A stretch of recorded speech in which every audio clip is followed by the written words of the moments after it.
ঋত্বিক গণমাধ্যমকে জানান, আমি আদতে একজন লাজুক ছেলে। ক্যারিয়ারের এই দীর্ঘ সময়ে আমি আরও দায়িত্বশীল হয়ে ওঠার চেষ্টা করেছি।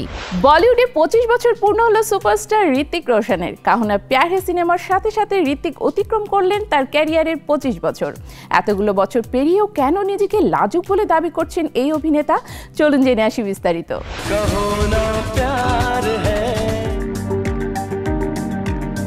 2000 সালের 15ই জানুয়ারি মুক্তি পেয়েছিল বলিউড সুপারস্টার ঋত্বিক রোশনের প্রথম অভিনীত সিনেমা কাহো না প্যার হ্যায়। বাবা রাকেশ রোশনের এই ছবিতে অভিনয়ের মাধ্যমে অভিষেক হয়েছিল তার। চলতি বছরে ছবিটির 25 বছর পূর্ণ হওয়ার সাথে সাথে পূর্ণ হচ্ছে ঋত্বিকের ক্যারিয়ারের 25 বছরও। 10 জানুয়ারি ঋত্বিক রোশনের জন্মদিন এবং কাহো না প্যার হ্যায় রজত জয়ন্তী উপলক্ষে আবারও প্রেক্ষাগৃহে মুক্তি পাচ্ছে ছবিটি। ক্যারিয়ারের এ পর্যায়ে এসে তিনি বেশ আবেগাপ্লুত হয়ে পড়েন। এ প্রসঙ্গে ঋত্বিক গণমাধ্যমকে জানান, আমি আদতে একজন লাজুক ছেলে। ক্যারিয়ারের এই দীর্ঘ সময়ে আমি আরও দায়িত্বশীল হয়ে ওঠার চেষ্টা করেছি। চেয়েছি মানুষ হিসেবে আরও বিনয়ী হতে।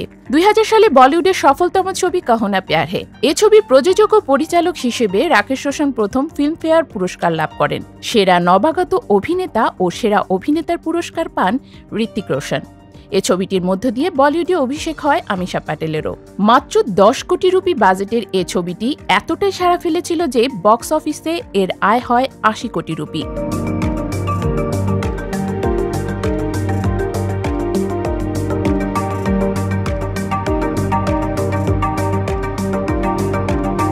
পঁচিশ বছরের ক্যারিয়ারে বহু ব্যবসা সফল সিনেমার ধারা বজায় রেখে এবার 2025-এ মুক্তি পাচ্ছে ঋত্বিক রোশনের 3টি নতুন সিনেমা।